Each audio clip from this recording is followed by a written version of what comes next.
Good evening, everyone. Welcome and thank you for joining us today. On the occasion of Earth Day, ELSAF, the Environmental Law and Science Advocacy Forum, in collaboration with Jindal School of Environment and Sustainability, has organized this beautiful panel discussion on the topic Climate Change, Multi-Sectoral Solutions as the Way Forward. Earth Day, an international day for raising awareness about the climate crisis, sustainability, and conservation, is a day of prime importance for bringing cross-sectoral experts and stakeholders on a common pace for the environment. Today, to embark on the same journey, we'll be having an interesting discussion which will cover climate change issues and solutions from a holistic perspective, which is also the vision of ELSAF. ELSAF, Environmental Law and Science Advocacy Forum, works to bridge the gap through multidisciplinary programs that brings experts in the field of environmental law, science together in order to find solutions to complex environmental problems and engage in an effective manner in the policy cycle. In our panel today, we have 4 distinguished panelists. To name them, the first panelist we have is Delta Murner, Professor Kosman Koranya, Professor Charlene Chin, and Professor Philippo Fantozzi. To start with, I'll be giving a short introduction about Dr. Delta Murner. Delta Murner is the lead for the Science Hub for Climate Litigation at the Union of Concerned Scientists. She provides scientific evidence to support legal cases that hold fossil fuel companies accountable for climate-related damages. Dr. Murner earned her PhD in Geography and Environmental Systems from the University of Maryland, Baltimore County. Next, we have Professor Kosman Koranya. Professor Kosman Koranya is currently the Vice Dean of JSCS and has worked with the UN and intergovernmental agencies towards combating climate change. He is known for his seminal book, Legal Protection of Sinking Islands Refugees 2016, as well as for pioneering and developing the International Hybrid Law 2007, which synergizes human rights, environment, and refugee migration law in international climate law.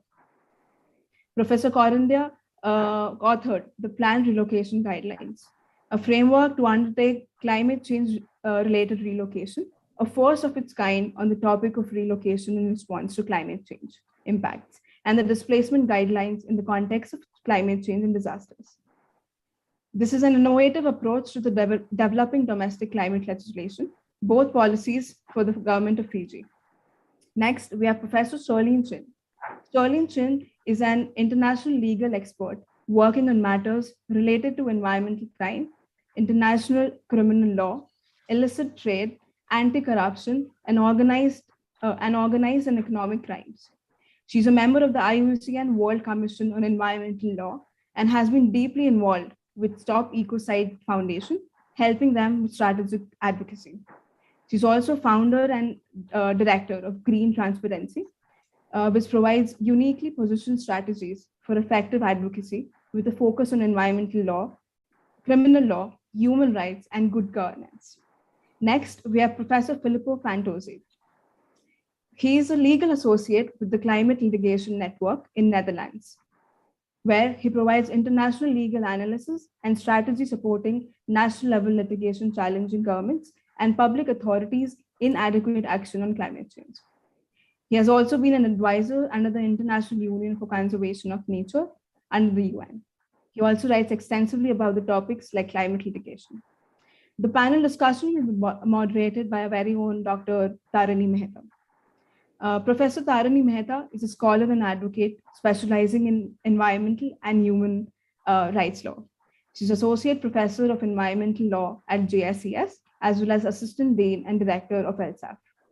International and regional environmental and climate change law are her prime areas of research. And a book on environmental governance in the Himalayan region, which is soon to be published, focuses on 5 nations of Himalayan mountains and analyzes what they must do enhance their international law and environmental law system to cope with increased environmental degradation and climate change. She has published several peer-reviewed journal articles and book chapters on climate change, environment, human rights, and their interconnectedness. With that, I'll pass on the floor to Tarani Mehta. Thank you, Professor.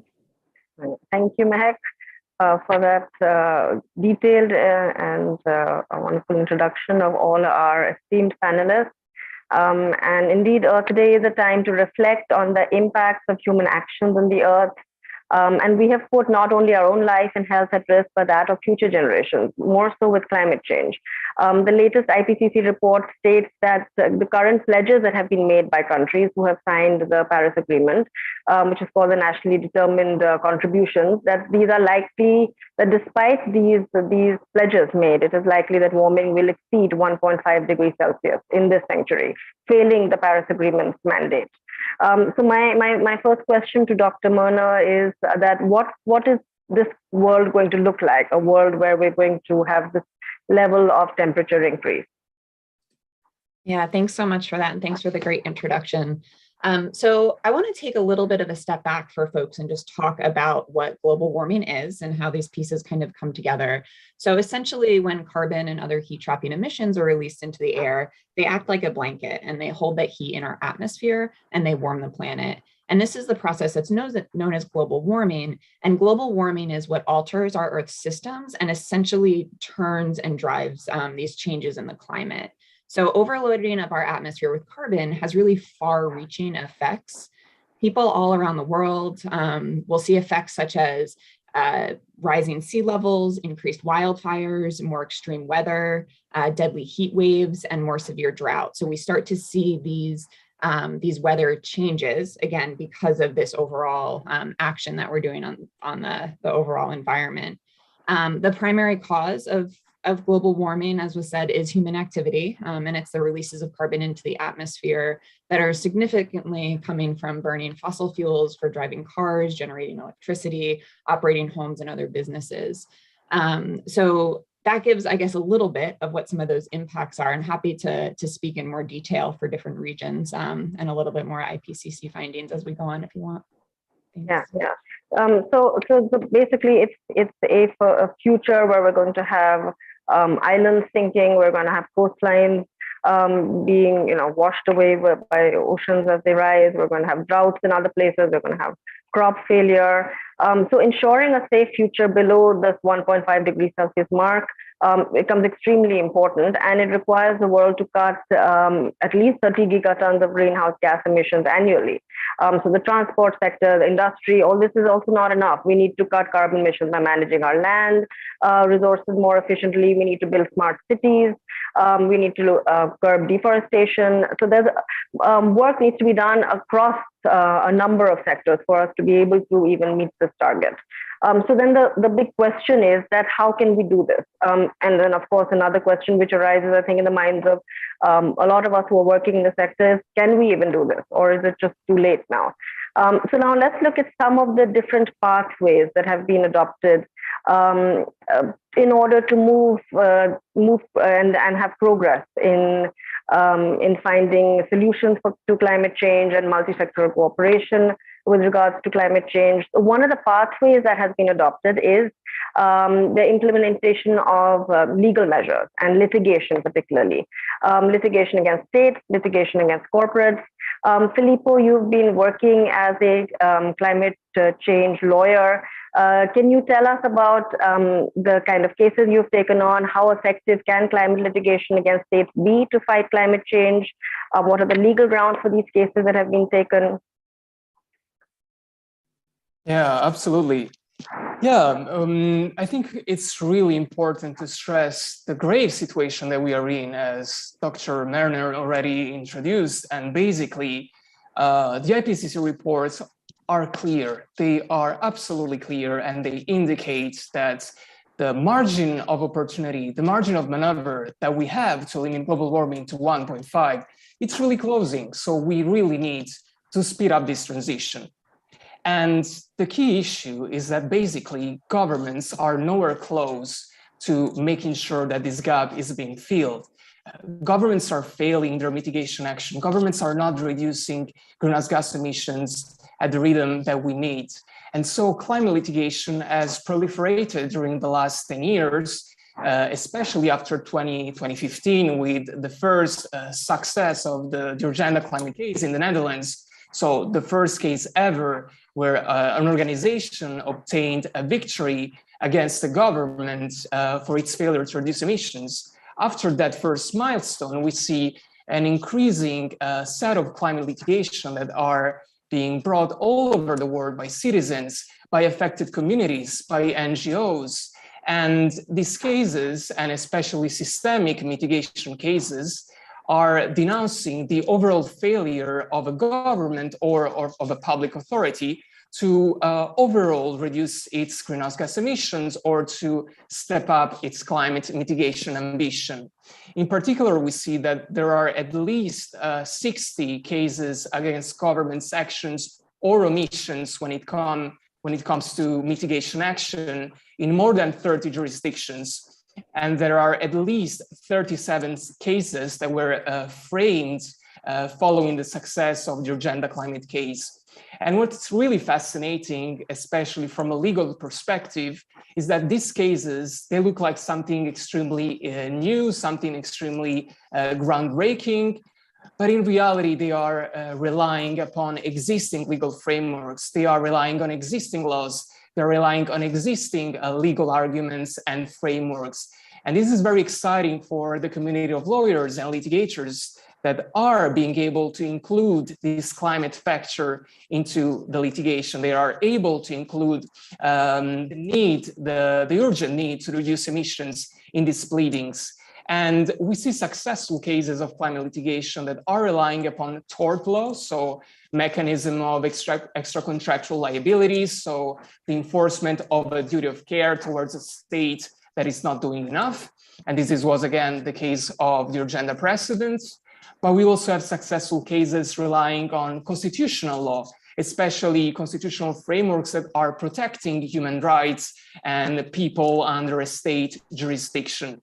And we can think of the Neubauer climate case in Germany, where, for example, the court found that the government's failure to reduce emission was actually violating the principle of intergenerational equity and basically the freedom of young people to live in a sustainable world. And we see the development of these right-based cases, especially in the Global South as well. The Supreme Court of Colombia found that the government's failure to reduce emission was actually an infringement of fundamental human rights. And then another very fascinating direction for the future of climate litigation is administrative law. So it's really useful to know that in many countries, governments are adopting laws and frameworks in order to comply with the Paris Agreement, the UNFCCC, and the International Framework of Climate and Environmental Protection. But they are not walking the walk. They are not doing enough to achieve these promises. And so with judicial review and administrative law cases, plaintiffs, NGOs, and citizens are making sure that at least the existing pledges, the existing commitments are being followed, because the violation of these commitments, it's actually unlawful under domestic law. So these are just a couple of examples of the way that climate litigation can go forward. And what it's really exciting is, once again, that we already have all the tools that we need in the existing laws, and litigation is a powerful tool to make sure that the urgency of the climate fight is properly taken into account. Yeah. And also what's interesting about the litigation that's coming out is you have young people who are taking cases forward, the Colombia, the US. So that's also very heartening and also interesting. And also when you link that with, of course, the rights of future generation, which comes up in some of the litigation, there's a move also in academia to try to bring out the rights of future generations in terms of climate change. Now, another area in which, of course, again, we have a lot of interesting litigation is corporate cases against companies and corporates. And in the US itself, there are a number of cases, over 20 climate lawsuits in the US itself. which are seeking to hold fossil fuel companies accountable for climate damages. So, Dr. Myrna, you've been involved in litigation such as this, which is against companies.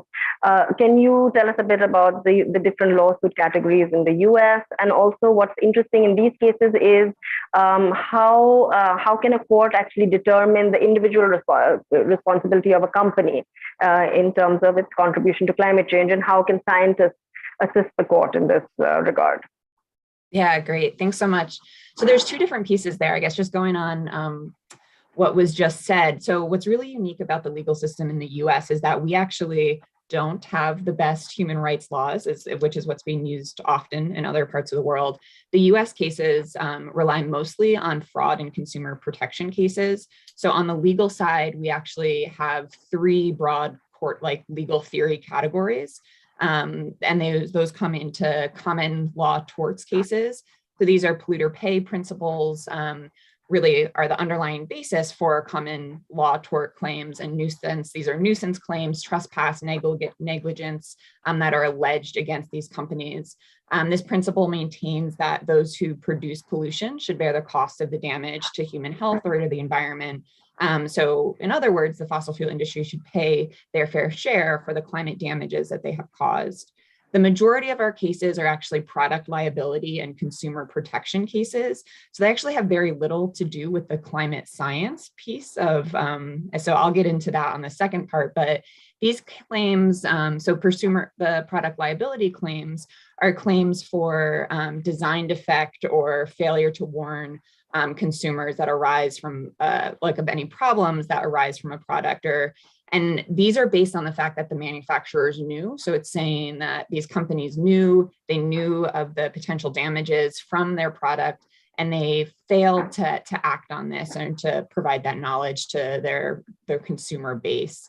That's similar with the consumer protection. So these are kind of what in the US we call the climate fraud lawsuits, and they seek to hold fossil fuel companies accountable or their trade associations strictly on liability for misleading and deceptive marketing and promotion of fossil fuels. So it's really different. Also in the US, most of these cases are governments that are suing the industry. So again, it's a different kind of dynamic than what we see in a lot of the other cases that were just mentioned. And I guess just to say on the consumer protection piece, the structures of these cases follow a lot of the successes that we saw with tobacco litigation in the 1990s. So kind of on the legal theory, that's really where it's coming from. With these pieces, kind of the second part of your question of how we can actually understand the role of industry in climate change. So that is kind of a different piece of knowledge, but what that points to is a field of scientific research called attribution science. And attribution science has kind of two main areas of work. So there's attribution science that looks at extreme event attribution, and there's attribution for source.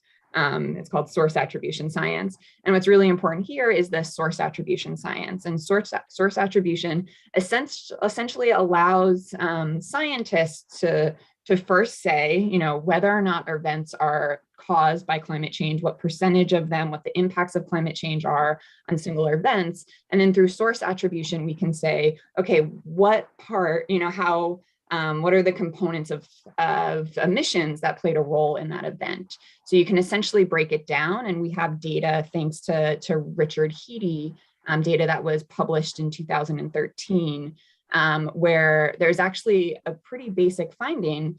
They found that nearly 2/3 of all industrial carbon emissions from the Industrial Revolutions onward can be traced to just 90 of the largest fossil fuel and cement producers.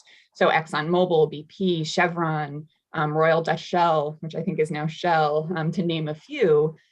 These companies we can trace their actual emissions over time through these data sets that Rick Heady has published, and we can connect that and understand modeling different impacts, essentially what the role of these individual companies are in different events.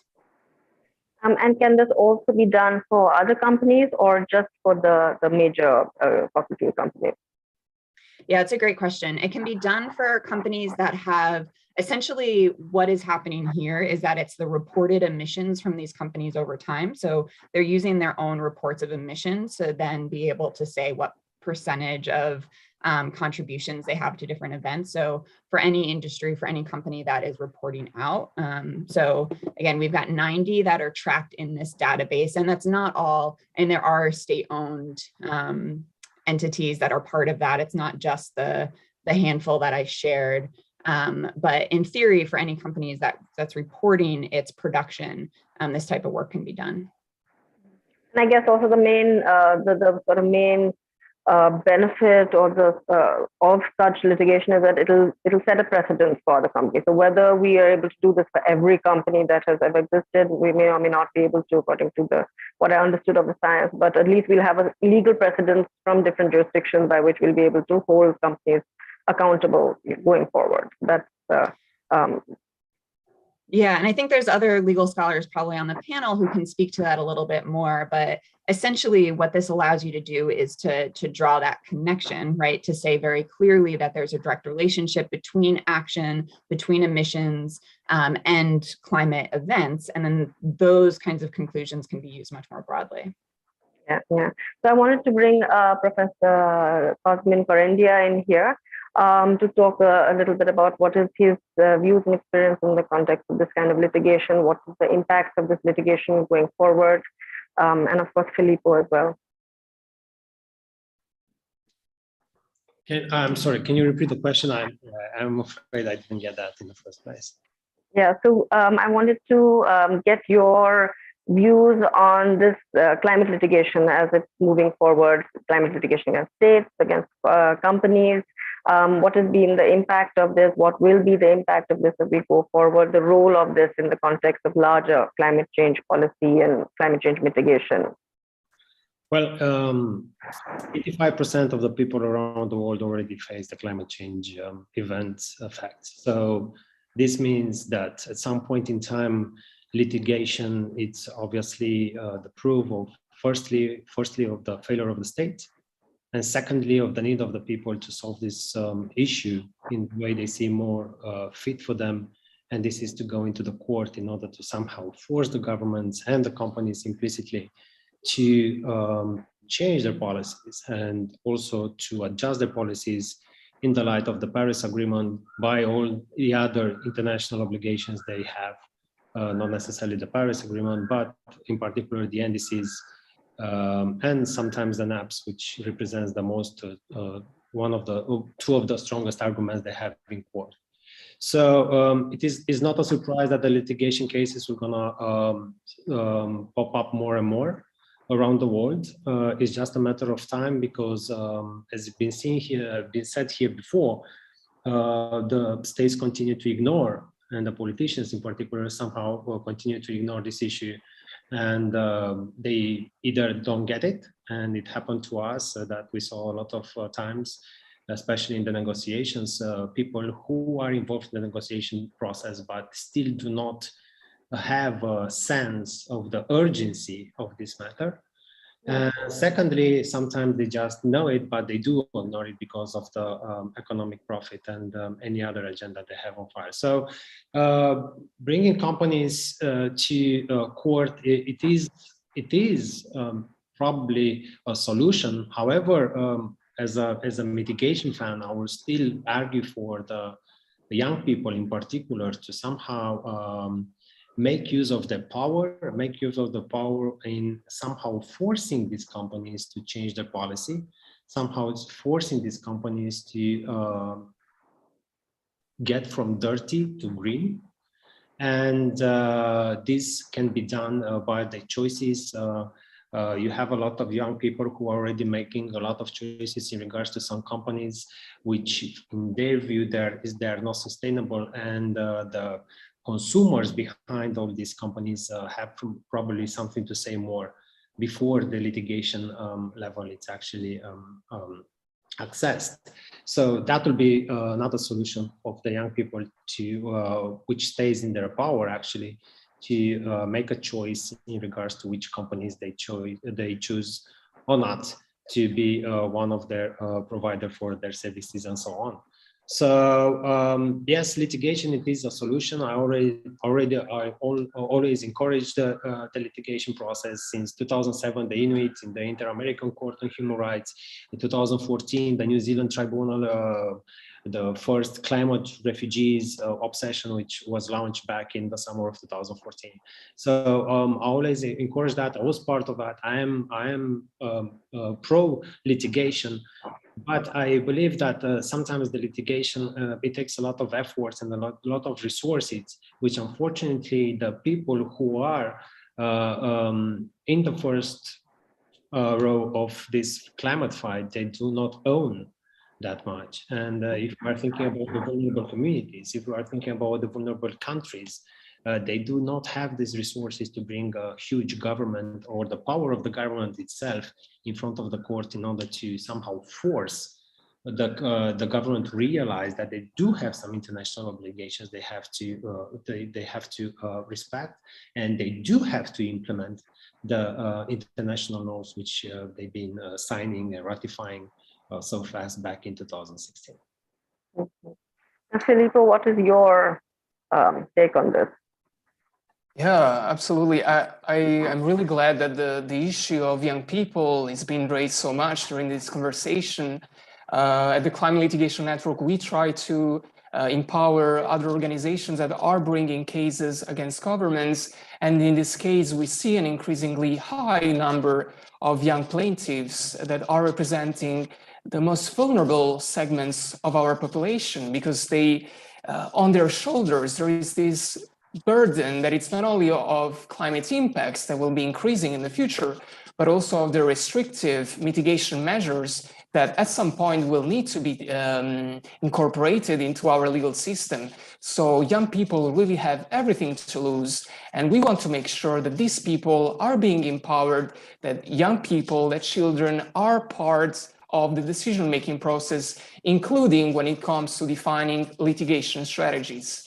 And when all these factors are taken into account, I think once again that, of course, climate litigation cannot be only the only solution, is one out of many. But when all these factors are taken into account, we see that courts are being really responsive, because these arguments are once again known. Courts, they are simply fulfilling their mission of establishing, of correcting, of bringing justice in our society. And what are we facing now? It's basically a state-sponsored discrimination, because states are really buying time on the shoulders of the young people. So I absolutely see the crucial need of bringing all these elements in the equation. And I think that litigation can be an exciting way to make sure that these people, these young people, they have a voice, they have the possibility to show that their fundamental rights are being impacted.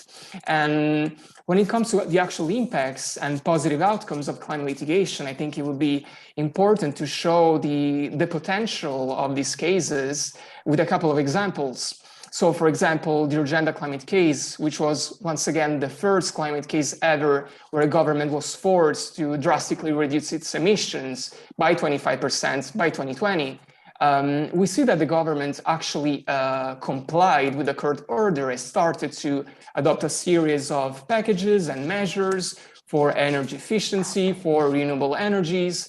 The government shut down a coal power plants and committed to reduce its coal capacity by 75%, which is quite significant on the short term. And the government adopted something like 9 billion euros in climate packages in the last 2 years. So we see governments following this kind of order in many cases. And another very exciting example is the Neubauer climate case in Germany, where the government, just 2 weeks after the favorable ruling of the German Constitutional Court,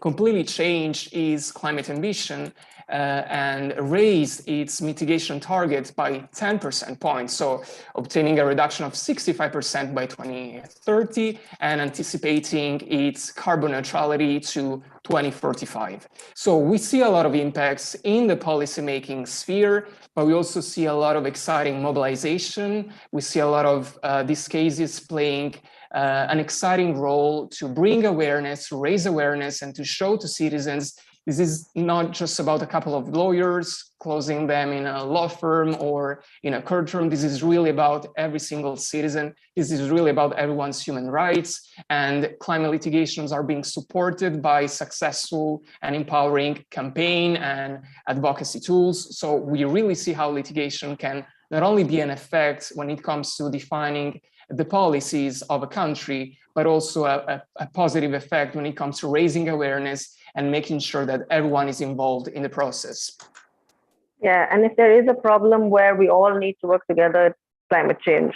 And we need the young people to work, to take ownership, to work on this, to hold the governments and companies, and in that sense, basically the previous generations accountable. And it's their future which is at stake. It's the future of the unborn generations which is at stake. And so the young people are going to play a key role in the climate change movement. And Charlene, you've been doing a lot of work with the youth in a lot of different movements, climate change, climate justice, and the ICJ advisory opinion movement, and so on.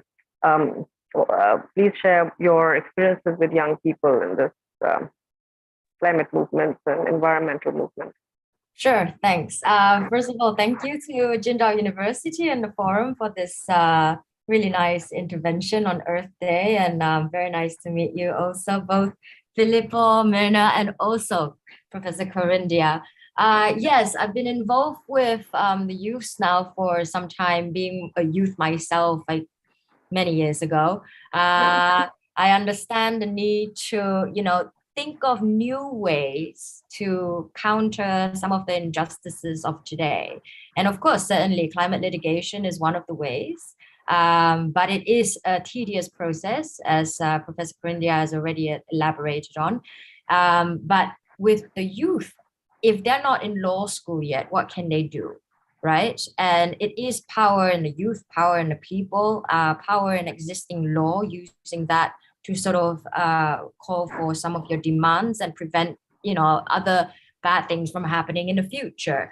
Now, the World Youth for Climate Justice, and I'd like to acknowledge somebody in the participants also. He's here today to listen in, and he is a youth who is part of the World Youth Climate Justice campaign that is trying to push for a request for an advisory opinion from the International Court of Justice. I mean, you can't say that that is litigation. This is UN level sort of lawsuits, right? But an advisory opinion is not binding. It's not binding in a court of law, but it does have a lot of moral authority. And a voice coming from the UN backed by youths is something very powerful that will reverberate across the world for all these different litigations. And also, although it's not binding, one can always use it as a reference, right? Judicial interpretations are also very key here. And I think youths these days should also understand, very importantly, what they call climate literacy, and also scientific literacy. If you're not yet in university studying all these things, how do you understand this, and how do you fight for your own, human rights without having full knowledge? Now, the good thing is, of course, we have social media these days, and it's easy and quick to learn. But always learn these things with a pinch of salt, knowing that climate litigation takes time. What can you do in the meantime? What are some of the short-term goals? I think Professor Koranya, you talked about governments, people are suing governments, but within governments themselves, you also have good politicians, but they're not the majority. So what can you do as a youth, as a young person who's just, started to vote for the good guys in politics to advance your issue. So they can submit bills and motions and write papers. And this is them on behalf of the people, including the youths. And as the youths are having a bigger voices these days, I think it's very important to, bear in mind that the language, legal language, scientific language can be overwhelming. It requires a little bit of homework on your part to try and understand what these things stand for. Many youths go to the COP, the climate conference, for instance, and they're immediately overwhelmed. A couple of days after, they are completely burned out because there are hundreds of abbreviations that they need to know and need to understand in order to be in that environment for 2 weeks and to make sure that their voices are used effectively. And how can they if they're not decision makers yet? So you need to know the people also within there. That's it for me for now. So a lot riding on the shoulders of our young people, but so far everything that the climate movement has been led by the youth to a large extent. When it comes to climate change, this is one of the movements, this is one of the unique aspects of the climate change movement, more than even a lot of other environmental movements, where you have young people at the helm so much. Whether it be legal litigation, whether it be out there doing advocacy or protests, school children doing protests. So that's one of the hallmarks in that sense of this climate movement. And of course, when we're talking about climate change, we can't, leave out the fact of the high number of people who are going to be displaced because of climate change, the climate refugees, the climate displaced persons. And climate displacement is already happening. It is going to get worse. To understand the scale of the problem, one can just look at the impact from one natural disaster. So for instance, if you take the example of the tropical cyclone which hit Mozambique, tropical cyclone Idai, and it's reported that about 1.85 million people needed assistance. 146,000 people were internally displaced because of this cyclone.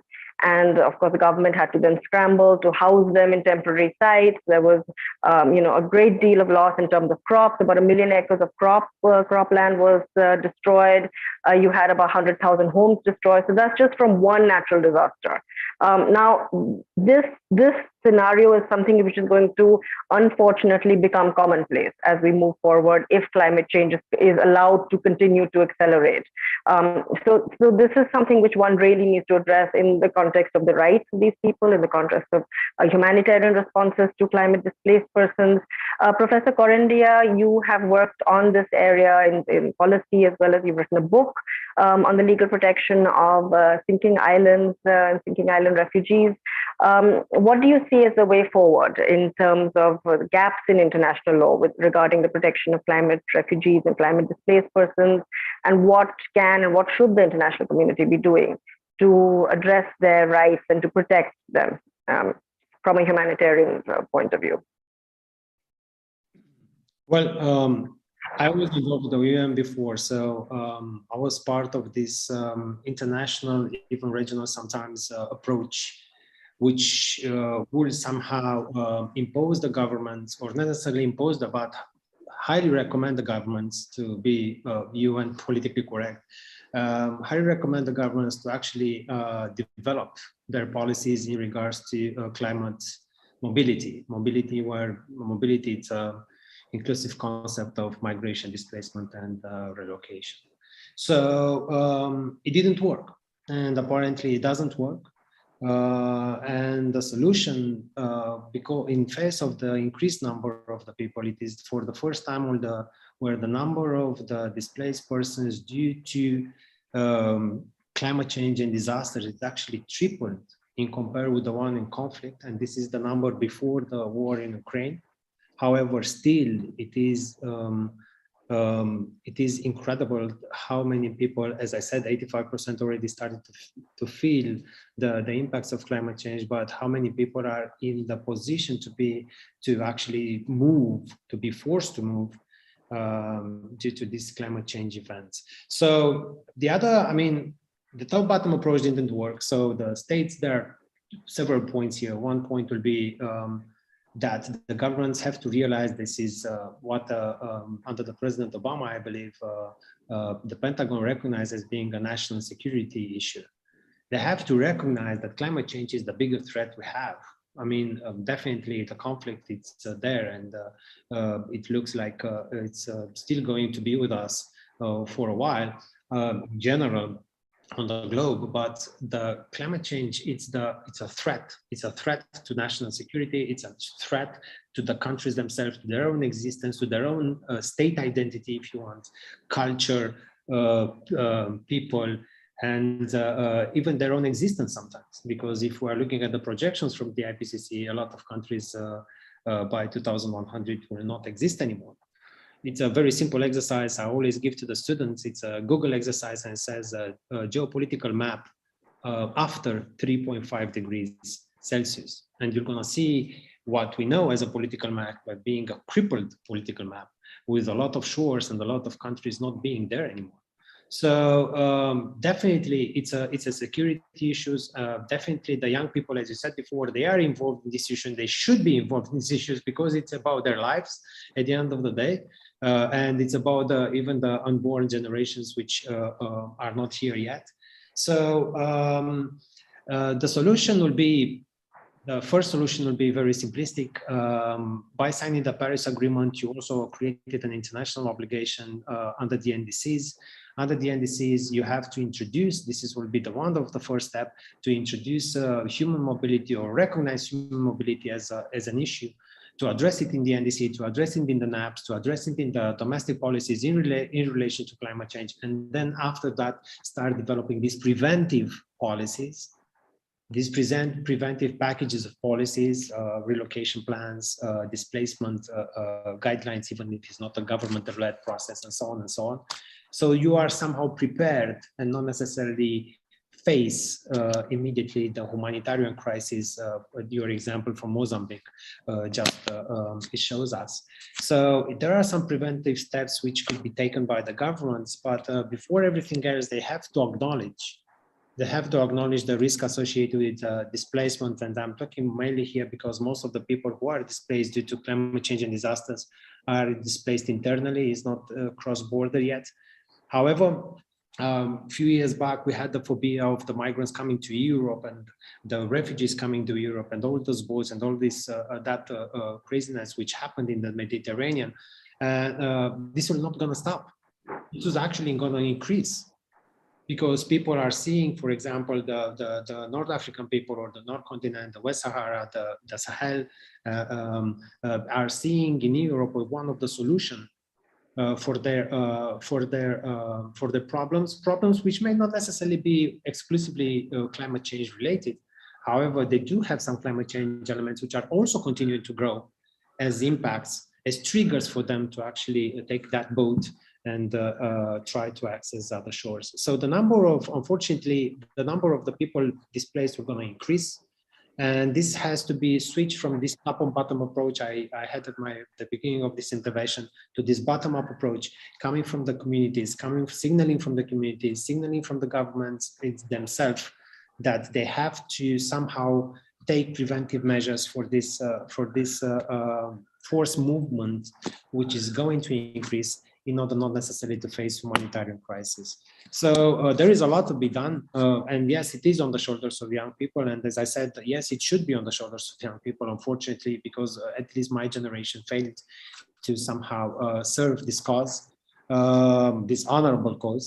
But it is a must. It is a must that they have to consider that the movement of people will start to be not necessarily voluntarily, so much voluntarily in the future, compared with the movement which will be forced. And we know that nobody is like to be forced to move. Yeah, and of course, one of the glaring gaps in international law is that environmental refugees, climate refugees are not even a category of persons under international law that get protection. So that's the first starting point itself is problematic. And then, of course, after that, it means they have to have cooperation of countries or the agreement of countries in order to assist certain groups of people. Yes, it is true. It is a gap in international law, but as Philippo said here earlier, and I liked this idea. We should not make. I mean, I'm saying this. He doesn't say it. We should not make a fetish out of the lack of international norms available for us to actually move this process forward.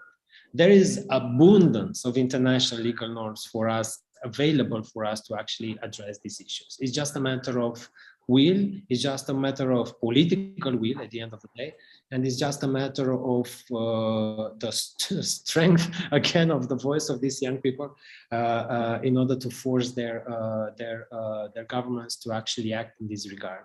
So yes, we have gaps, and definitely we're going to face that gap. So a disappearing state without a war will be, for the first time in the history, it's unprecedented, if we don't mention succession, annexation, and everything else.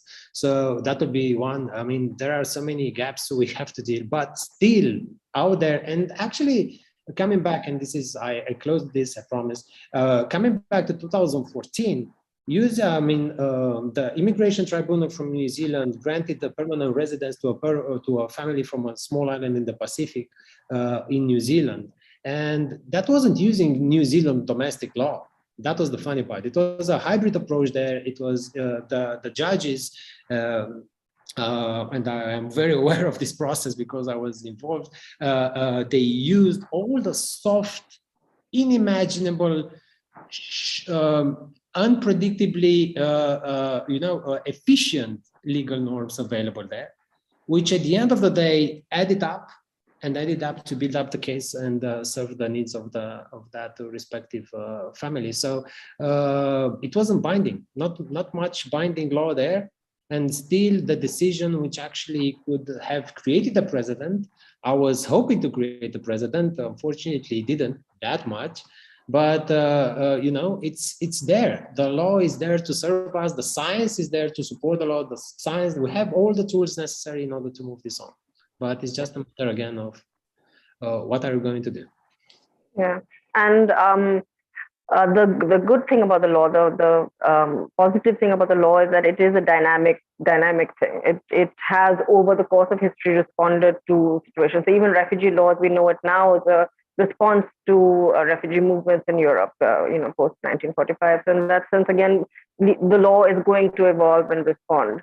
So all the young people out there should feel heartened that, in a sense, you are at that moment of time where you can shape things and shape laws, shape processes, and in the process also perhaps create a more just and equitable society and world, more sustainable. And that leads us to looking a little bit at, we're kind of little bit running out of time, but to look at climate mitigation measures. And in that context, of course, we have this debate which has been going on about developing countries, developed countries, historic emissions, how much should developing countries be doing. If you look at the latest IPCC report, then that points out that Asia and the Pacific, which accounts for about 52% of the current global population, it has become a major contributor of CO2 emissions. And you find the report also states how GHG emissions are increasing across all sectors. And importantly, also that the pledges made on the basis of the Paris Agreement are insufficient. And of course, as a result of that, the UN Secretary General Antonio Guterres spoke about how basically there's been a litany of broken climate promises, and governments and companies are basically, in very strong language, he's pointing out that they've basically been lying, and the results, of course, are going to be catastrophic. So how do we deal with this? How do we deal with different jurisdictions, different industries, even different disciplines, having conflicting ideas, conflicting measures at times, so this lack of cooperation that one finds, vested interests which are coming in. Professor Kosman, you've worked in the UN, you've worked with governments. How can one change this trajectory?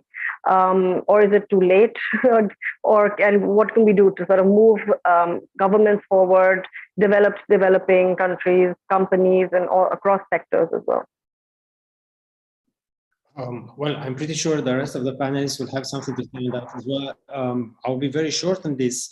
I was in the room back in 2015 when the clause of Article 8 of the Paris Agreement actually, Paris Agreement as being an annex to a CAP decision. The CAP decision, paragraph 52, it actually has a norm there that the Pandora box will not be open. So the responsibility for these historical emissions will never happen. And this is written in the CAP decision. So obviously from there, all the entire discussion of loss and damage, developing countries and so on, which still continues today, aggressively, even in Glasgow, it was very aggressive, that the expectations which were one day before, it didn't happen in the last day when the final vote happened. So all these things, again, somehow are putting us, we have to blame someone. It's a human nature somehow at some point in time when something happens to us that we need to get somebody to take responsibility for that. And if nobody shows up for responsibility, then we need to point out someone.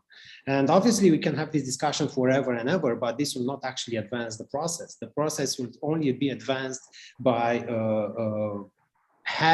realizing the real threat of this climatic process. And by the governments, by the young people, by the negotiators, by all the people who are involved in there. Asia Pacific, with having 2 out of 5 top 5 emitters, top emitters in the world, should also realize that. And there is another sensitive issue, and I'm done. We should not be afraid of, we should not be running of politics, because if we run by politics, politics will continue to do exactly what they've done so far. So we need to make sure that the politics, the vote of the young people, for example, besides their voice, yes, it's important to put these people to go, people who do not realize the threat they're actually facing, and they are continuing. So even if we're running from the politics will follow us. So this is something, I know it's not the venue, but this is something which unfortunately influences so much actually, our work. Charlene, I'll ask you as well to step in here, and of course Philippo and Dr. Murner as well. You've worked in trying to break these intergovernmental silos, particularly in certain campaigns, the ecocide campaign. How do we move the climate change mitigation measures forward in view of all these complexities? Yeah, I can say that first and foremost, the disclaimer here is that you can't satisfy everybody, right? The ecocide campaign is about using international criminal law to sort of advance this whole idea that nature should be protected at all costs. Anyone who's done damage should be punished and brought behind bars. But one can also understand that international criminal law has a very, very high threshold. The burden of proof there, it's more than just your regular climate litigation these days. Breaking down these silos also means that you'd have to keep your ears open for the other networks, the other advocacies, the other platforms that will be open to hearing about your idea or your advocacy on trying to protect the environment. For ecocide itself, I've introduced them to platforms such as the COP platform to voice their concern, even though this does not concern the Assembly of States Parties of the International Criminal Court. I told them that this is another platform where you can be heard, where you can get supporters, where you can actually get the states to listen or to, pique their interest on something or be scared of something. So being present in different platforms is not a bad idea at all, even if one specific advocacy issue is targeted at only changing one thing. I have a network also with the UNODC, CSO nonprofit alliance. So with the Global Initiative Against Transnational Organized Crime, for instance, I also try to bring up this whole issue of ecocide, because one can always weave the narrative of, does ecocide equal environmental crime? Probably not, but how do they meet? So you go to the gist of it, which is the principle of do no harm in the first place, to sort of convince your audience at these different intergovernmental platforms. And, on the one hand, this is really, really essential, but on the other hand, it's also understanding like the most vulnerable out there do not have the time and luxury to be present with tens of thousands or 10 or 50 delegation, but they are there to try and save themselves. And so it's also understanding, okay, how do we help them by not, putting more red tape and bureaucracy on this process? What is one of the easiest ways for them to get there and put pressure on? Climate litigation is definitely one thing, but also, Antigua and Barbuda, 2016, I hosted an event where the ambassador from New York, when he was speaking, he says, as I speak right now, one of our twin islands are sinking and people are already being displaced. They're going to the other twin island. What can we do now? And this really alludes to this process of like, okay, how do you tie it with different sectors, defense, national security? Like Professor Korindia just said, how is climate change a national security issue? Good thing about the US is that they already know that this is an issue. And although they don't look internationally as like having to play ball, liking to play ball with the whole climate change issue, when the US wants to put their resources into something, they can. Diego Garcia is an island that they have placed the US military on, and they know sea level rise will get rid of their geopolitical advantage. So those are the things that one should always think of. Who are the different audiences that you can speak to, and it may not directly impact on your campaign or whatever your goals are, but it will certainly reach the same audience. Sometimes with small island states, they usually have one minister who does everything, right? Because they're so little and they're lacking in resources. So how do you understand, okay, the need for good climate laws, but also how do you understand the urgent need right now in disaster risk reduction and using Article 8 on loss and damage, how to activate the Warsaw International Mechanism, those kind of things. So, yeah. Yeah. Dr. Mana, what is your view on this? How do we actually push the world forward? Yeah, this is such an expansive conversation. There's a lot of different pieces. I want to go back to your question on mitigation and the future emission reductions for governments, just to say that there is space for science-based emission reduction standards in that conversation. So as you said, it doesn't make sense to demand that every nation state reduce emissions at the same rate. The United States and other countries whose cumulative historical emissions are the highest, they bear the greatest responsibility to slash their emissions swiftly. And litigation and science have a really unique position in this debate, or a really unique role to play in that conversation. And I want to point to some scientific analysis that was actually completed by Lavanya Rajamani, and maybe we can link to it, but she does a lot of work on national fair shares and really looking at principled frameworks for thinking about these international systems. And so it's kind of expansive thinking in that way, where science can help to inform litigation, and litigation can push for these different mitigation standards to look a little bit different. So that's one piece. The other thing that I was just thinking about as Charlene was talking, where science can help to inform some of these discussions. So one of the more recent advances in source attribution work and in some of the event attribution that I was talking about is it actually started to look at direct economic damages. So there was a report that came out in Nature a few months ago that looked at economic damages from Hurricane Sandy. And they attributed the sea level rise that just came from climate change, because sea level rise can be impacted by different natural dynamics, but they just looked at sea level rise. They were able to isolate that, and they found that approximately $8.1 billion of Sandy's US dollars of Sandy's damages are attributable just to climate-related anthropogenic sea level rise. So just that in of itself. So science has gotten to the point where we can tease out at that level. They were also able to show that, again, because of climate change impacted sea level rise, that the flood area from this storm in this specific region affected an additional 71,000 people. So we can start to actually tease out, using these different methods, the folks who are being impacted directly from climate change and from different aspects of climate change. So I just wanted to mention that as some kind of scientific advancements and methodologies that can help to inform, folks who are working with the youth, inform community, inform litigation, inform all of these other tactics that are critical for kind of moving things forward and making that change. Yeah, and that's a pretty major advancement, the finding in the scientific finding that you're mentioning. And if you look at this, then this will allow for, again, in terms of providing damages to people who have suffered from these natural disasters, in terms of holding companies to account, governments to account. I mean, it can, again, open up a whole host of litigation, but also, of course, litigation aimed at protecting and then therefore being able to change government policies, business corporate practices, and so on. So, Philippo, what is your sort of opinion on this?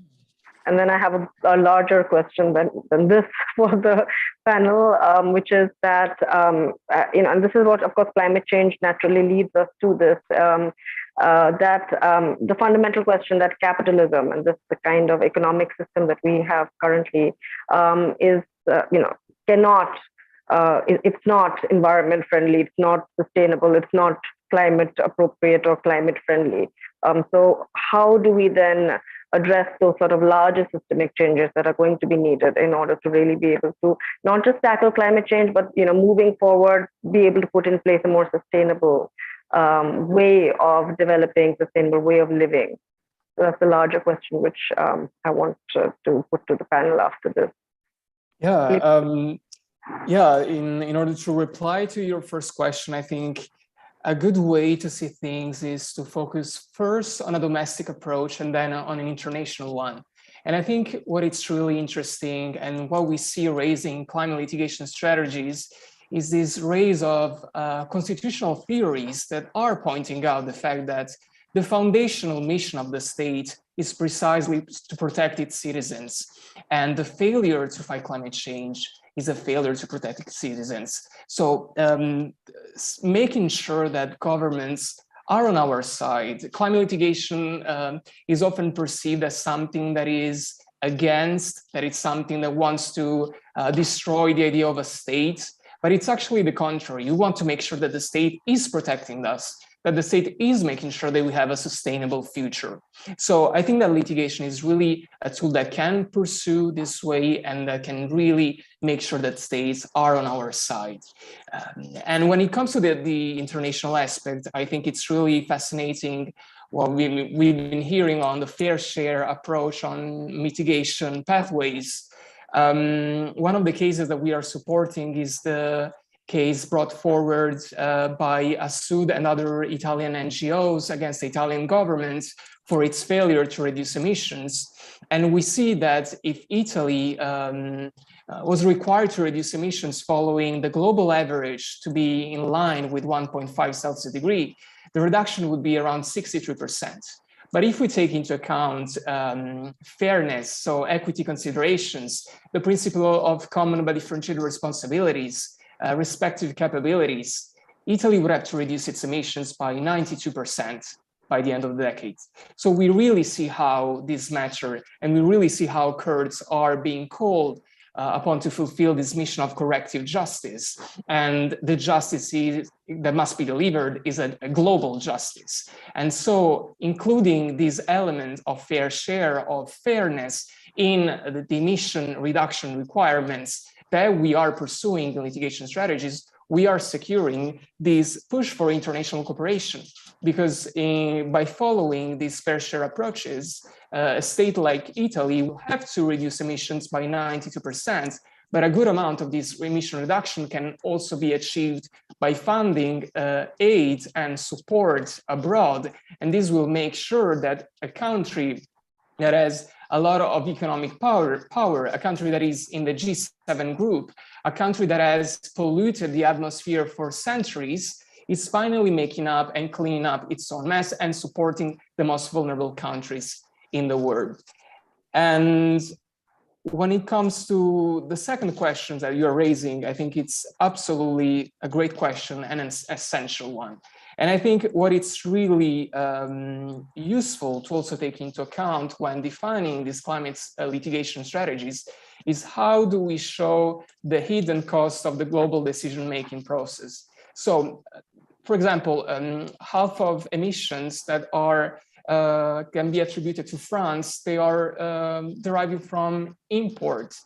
So there are emissions that are created abroad, but because of the products that are being imported in France. So you can clearly see how states are really trying to exclude this kind of responsibility, and they are trying to push this kind of accounting of emissions in a way that is kind of fake. So making sure that climate litigation is putting under the spotlight also these inconsistencies and the cost, the global cost of this inaction, I think it's a formidable way to reply to your answer on how we face this incredible challenge and how the economic system can be changed in a way that it's sustainable for us all in the future. Professor Koranya, what is your sort of view or take on this? And we need to sort of move forward in that direction, but that's an even bigger task before us.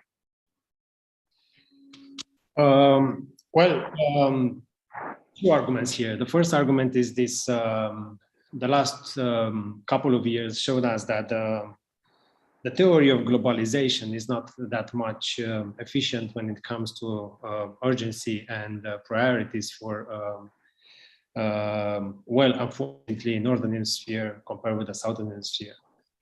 We saw these 2 years countries acting only for themselves.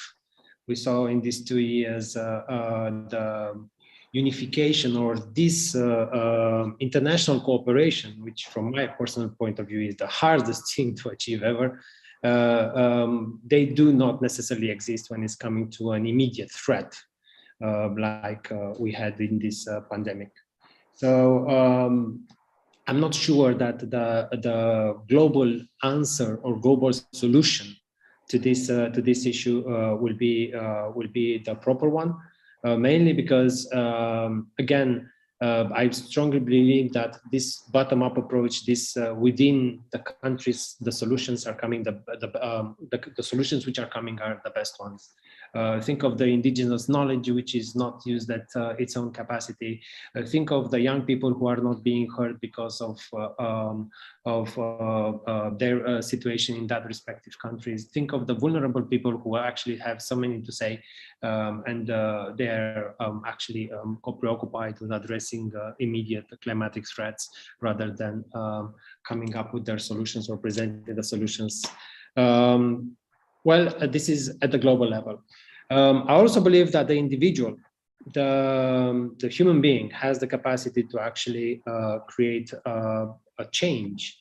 It might seem incredible at this time, but for example, the banning of the plastic straws in the Pacific started from an individual solution from a guy, from a person in an island who actually took this initiative and made it a regional policy.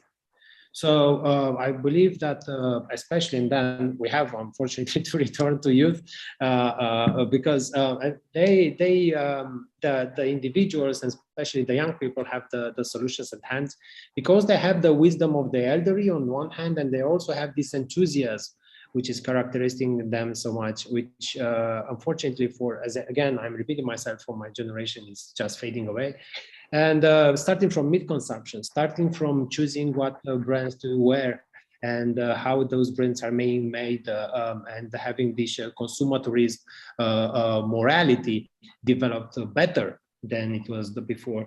I think these are the small steps, taking care of the environment, I mean, turning off the lights at 10 p.m. tonight, right? For 15 minutes at least, yeah? This kind of small actions can actually, again, build up and come up with that solution which you are all waiting for. And again, it may sound improbable, but these acts actually may wake up some people in some key positions in order for them to realize again the danger and sometimes to take the action. So yes, so I don't believe that much in globalization as I believe so much these days in the power of the young people. Yeah. So a whole host of solutions across sectors in order to really bring about the change, and that change again has to be climate change centered, but also looking in terms of overall sustainability and the larger decisions that we take in terms of how we live, businesses, everything that comes into that. In when you talk about solutions, and another debate which is there in certain policy circles is between mitigation and adaptation. So I mean, most practitioners agree that there has to be an integrated portfolio of policies, but there are those who disagree on where the emphasis should be. Should there be more emphasis on mitigation, more on adaptation, equal? Dr. Myrna, as a climate scientist, what is your view on this, or what should be the response in regard to this debate and this question which arises? Yeah, I mean, the larger debate, I think, it's more inclusive, right? It's a lot of what we're hearing from folks, that there's impacts that are happening now, there's impacts that will be happening in the future. So we need to be looking at how to, deal with mitigation in pieces now, and we need to be focusing on adaptation for the future, because there's things that are locked in for both of those. So I don't think that there needs to be, a great debate for what the pieces are in between, and I don't think it's helpful for us to feel a scarcity, kind of have a scarcity mindset for thinking about the two. For the larger question that you asked, I just wanted to say too, I do think there are some really great visions that are out there for what the future could look like, what solutions are. But I wanted to point out, which I think we have done in certain ways, but just highlight really what we see as the barrier to a lot of this change. So the latest IPCC for North America, for the North America chapter, they found what we already know, right? That over the past 20 years, climate change impacts have been happening across North America. They've become more frequent, more intense. They affect more people, more population. This is true in the US and also kind of across the globe. The North America chapter actually went on, though, and to quote the IPCC, it says that vested interests have generated rhetoric and misinformation that undermines climate science and disregards risk and urgency. So the language is a little bit washed in the IPCC itself, but it's essentially saying that the corporate interests are preventing change from happening. So this is the obstruction work that we talk about. Again, this is the first time that the IPCC included kind of this type of social science work that looks at the barriers to action driven by the fossil fuel industry. So again, despite all the information that we know, despite a lot of the science, we see that there's industry obstruction that is preventing meaningful change to this global problem. So I just want to point that out, because I think as we come together and address that barrier, then we can start to see other futures and other possibilities really grow and flourish. So yeah, just to add to that point. Yeah, that links to what Professor Koranya said earlier, that policymakers, people in key positions, either they're not able to grasp the urgency, or they're not able to understand it. And of course, the same goes for corporates, and of course, in the case of the companies and corporates, it's also profits that they're seeking. And I mean, it somehow baffles the mind, because climate change is going to impact everyone. Money is not going to save you, and it's not going to save your children either. So even from a purely self-preservation point of view, why you should, close your eyes and duck your head in the sand makes no sense. But that's definitely a barrier that one needs to overcome. Another solution that is sort of debated often is that of geoengineering. Dr. Myrna, there's some people who are concerned about the risks. There's a lot of people who are skeptical. There are others who say that this is the sort of magic wand that will save us. Yeah, so I think that there might be a more diverse debate that happens with folks that are on here, but the Union of Concerned Scientists does oppose the deployment. Specifically, we have a stance on solar geoengineering because it poses unacceptably high environmental, social, and geopolitical risks at this stage. We do support kind of continued modeling research, observational studies, strong, inclusive public participation in decision-making over whether and how further research should be included for possible small-scale outdoor experiments in this area. But I think it's important, and kind of the continued stance that we have is that the first step is to be reducing, it's reduction of emissions. And we have the technologies, we have the scientific backing to be able to do that, and we just don't have the political will. And that's what needs to be addressed right now before, kind of turning to these type of technological potentials. Yeah, I mean, in a way, these should not become excuses in a sense for not actually doing what we should be doing, and that leads us to the topic of strategic communication, the importance of strategic communication. And Shirley, in your work in this area, how do we communicate in a better manner in terms of climate change? Convince the people who are not convinced, bring more people on board, bring about these systemic changes that need to be made. How can one sort of strengthen communication for that? So I think here, strategic communication will go into a direction where a lot of us are not very comfortable in doing, if not, does not have the skill set for, is preaching to the non-choir, right? Preaching to the non-converted. And basically, I think preaching to the non-converted should start at, if there is a way to force them at the policy level, then good, right? If there is not a way, then you're going to have to convince them via their children, for instance. But to preach to the larger choir without any sort of legal jargon in there is, let's say, the use of film, for instance. Right now, I am working as an impact producer for a documentary in filming. It's called Big Oil versus the Law. We take the case of, Milieu Defensive versus Shell. And it's to reach that audience, and everybody watches TV, everybody watches Netflix, everybody watches the screen, everybody looks at their phone. And part of my job as an impact producer for this documentary film is to make sure that even though the film itself is about the law, that we reach out to the layman, we reach out to our neighbor, we reach out to the mom and pop, store at the corner, to sort of convince them that they have been sort of like duped. And to answer your question about systemic change, some people even say that carbon footprint is a term that was introduced by the corporation, so that we feel like the blame is also on us. When it is all about carbon footprint, perhaps the military is one very big use of oil, fossil fuel. Reaching out to that audience so that they can reach out to others is very key in what I do. And strategic communication is making sure sometimes that the timing is right, the platform is correct, the language is used rightly, the format of how you reach out to these people is good. If you can set up a close meeting with business executives and sustainability managers from different corporations and also NGOs, then you give them a space to at least talk about this. And I don't think that is being done enough, at least not to address the systemic issue. Corporations are always present at COPs, for instance. It was last year, and only very few times that their invitation have been revoked. Are they needed there? Based on the urgency, probably not, because they will just influence and buy time with the process. But it is also understanding that this sort of systemic issues also needs fixing. So there's no one fix solution. There's no silver bullet to everything that we do.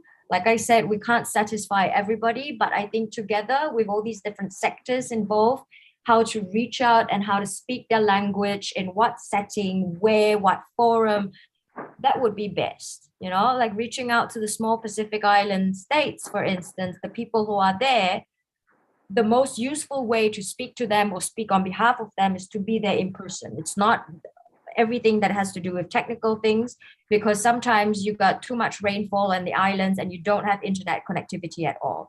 And most of them do not have laptops like us. They all use their phones. And how do we reach them? How do we get their message across? How do we put our message across? I think Dr. Myrna also said it very rightly. How do we inform each other about what's going on here and what's going on there? And in effect, you give them sort of like creative ideas to sort of tie together in order to address the bigger problem, the bigger systemic problem. And yeah, there are people, there are engineers at Shell these days. I sat coincidentally with one young engineer from Shell on the way to Glasgow, and he says, yeah, unfortunately, I'm really the complete opposite of you, but I know what you're doing. It's just that he is also so small in the level of, you know, the management, that he's not able to influence. But if you can reach out to somebody who is at the managerial level, and they can start, you know, implementing certain things on their own, and talk to the communications officer, also strategic advocacy officer, anywhere else, and they would have to talk with you on like, okay, this one worked, this one doesn't work. So it's all about listening as well. I hope that makes sense. Yeah. So listening, communicating, systemic changes, bring the youth in, a lot of, again, cross-sectoral and interdisciplinary work needed, particularly when we're looking at a problem such as climate change. Now we are unfortunately out of time. Well, we could have continued this for another 5 hours, I'm sure, all of us, and perhaps after 5 hours we'd have found some solutions. But I'll just ask each of you to just sort of wrap up in about a minute each, sort of your final messages to the people who are attending, the young people and others who are attending, and then we'll close the session after that. Dr. Mona, would you like to start? Wonderful, thank you. Thank you so much for having me as part of the discussion today. It's really an honor. It's important to know, as was mentioned, that climate litigation is just one very specific tool in a toolbox for addressing climate justice issues and hopefully reducing carbon emissions for the future. I want to say that, you know, we know that the science is clear. The science is also continually advancing. We see really powerful advances in attribution science. We see folks who are interested in understanding how science can inform litigation and can help to move decision-making within the courts. So there's an engaged audience of scientists who are looking to engage, make change in these ways. So that's something that is hopeful and exciting. And I do think that, you know, litigation has become such an important tactic and has grown so quickly because it's an important way to address the urgency of the climate change issue. So I guess those are kind of the moments of hope that I have. Yeah, thank you. Philippo? Yeah, thank you so much for having me today. I am endorsing everything that has been said. I think it's just so exciting to see how climate litigation is being recognized as a legitimate tool to reduce emissions and to make sure that governments are complying with these obligations. The IPCC itself, the working group number 3, recognized the impact and the powerful tool that climate litigation is. The IPCC report is specifically identifying systemic mitigation cases against governments as something that has the power to shape the outcome and the ambition of climate governance. So as we already mentioned many times, climate litigation cannot be the only solution, but it's definitely one of the most exciting ways forward. And what is really exciting is that climate litigators are successfully relying on a great alliance with civil society, with citizens, with individuals all over the world, with affected communities, with NGOs, building an alliance that can really make a difference. Charlene? Yeah, I can only speak on behalf of, you know, what I do for advocacy. We already know about climate litigation, what its usefulness is, but also, I mean, if there would be any cause that can already be tied to existing legislation or policy, is also, you know, advocate for the right enforcement of these judgments in certain places. In some parts of the world, you may have something that go to court, you may have a very successful case, but at the end of the day, how do you hold these governments into account, right? How do you also bring science into the court? Right now, it's not automatically admissible in court. It also depends on the understanding of the judges themselves, whether or not they will admit this as scientific evidence or evidence at all in court. Also, if you go to systemic changes that one could do, there are people I know who are trying to change the voting processes at COP. If Saudi Arabia, if India does not play ball at the next COP or refuse to show up, why should they have voting rights in the first place, right? So what are some of the advocacy causes that one could go for? And I think that's, to round this up, it's like collaboration really, really matters. It's speaking the language of whoever you want to convince. It is also trying to think of the incentives that they have. Their incentive may be, okay, if you were to invest in fossil fuel, you're not going to have anything else in the future, and also nothing for your kids. Why do you want to continue doing this? All for the money? Or can this be, directed into green energy? We got youths right now who are going to be your future consumers. If they're angry about you now, it is very unlikely that they're going to try and buy your product in the future. So what do you do to cater to the people now so that you will have your legitimate business still in the future? And it's not about digging and harming our environment. Yeah. Professor Koranya. Well, policy making. Before the states got into court, they maybe should be convinced that they have to develop policy. I believe that the policy making process, domestic policy making process, is the immediate answer, or at least in the shortest time answer for many of the issues the countries are facing, starting from adaptation and ending with displacement and national security issues and so on. The lack of the policies do lead to a weak representation in court, and to a not that easy win, but still, because it's not easy to win against the governments. But they have to realize that the policymaking process has to be accelerated in this obsessive preventive measure in order to avoid tragedies, in order to avoid all these catastrophes which can happen while the climate event occurs, or it is accelerated by climate change elements. So I believe, and this for policy to be developed, besides the legal obligations and the legal obligation to protect of the state itself, it also uses the young perspective. Someone was writing in the Q&A about the progressive legal approach towards litigation. That progressive interpretation of law, which we all learn in school about that, it's probably one of the answers today for the law-related people to have somehow the answer, to bring the answer faster to the table. So policymaking, domestic policymaking, domestic solutions before regional or international solutions, and yes, trying to separate ourselves for a while from this following dreams of taking responsibilities and blaming and trying to be more efficient when we are trying to address climate change triggers. I'm thinking of countries which are very vocal in the negotiations on loss and damage, for example, but they are lacking completely their own domestic policies to regulate themselves.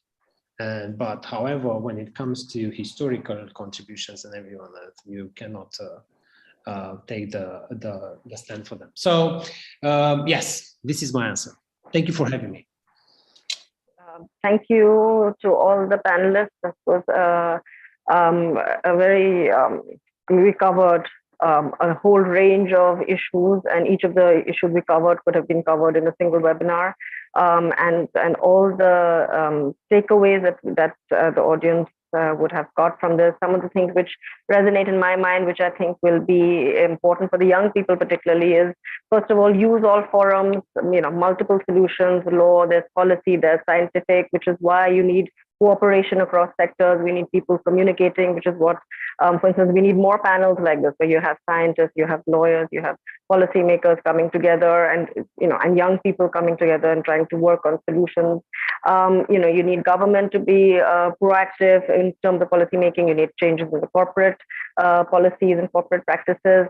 And then, of course, there's the element of being able to hold power to account. Litigation, for instance, the voice of young people, protests, voting, different ways in which citizens, as a citizen, you can hold power to account. You can hold the people in power. You can change policies. You can, change the course of the way in which the country that you live in is going to function.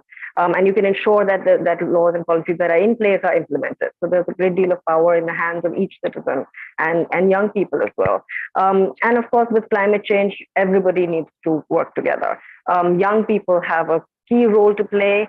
And while this seems like a really big problem, with this webinar itself, those of you who are listening might have felt that, oh my God, with so many different issues, and then you're talking about systemic changes, you're talking about, scientific solutions, and, a lot of it is debated still. There's controversy, there's issues in the context of policy making, and there's, of course, debates in the context of developed countries, developing countries. This is a really big problem. How does one actually handle this? But again, if you break it down into, little bits, which is, different sub issues within the bigger problem, and then you look at solutions, you look at the way forward in terms of each of these, then we can move forward. And of course, ultimately, we do need to look at this in a larger sense of development, the kind of development that is in place currently, the kind of economic processes, and also the definition of economic progress, so the definition of development, which needs to be rethought, and in order to put in place a more equitable and more sustainable system. So climate change in that sense is a wake-up call, I would say, for humanity, where we have a chance right now, particularly now, we do still have a chance to rethink and reformulate the way in which we live our lives, the way in which countries and economies function and flourish, and more people have access to resources. Poverty is reduced, there's equity, and there's sustainability as well. So thank you to all the panelists for taking time out, and from different time zones you tuning in, and thank you to all the audience, and I look forward to seeing you at our next LSAF webinar. Thank you. Thanks so much. Thank you. Thank you. Night, guys.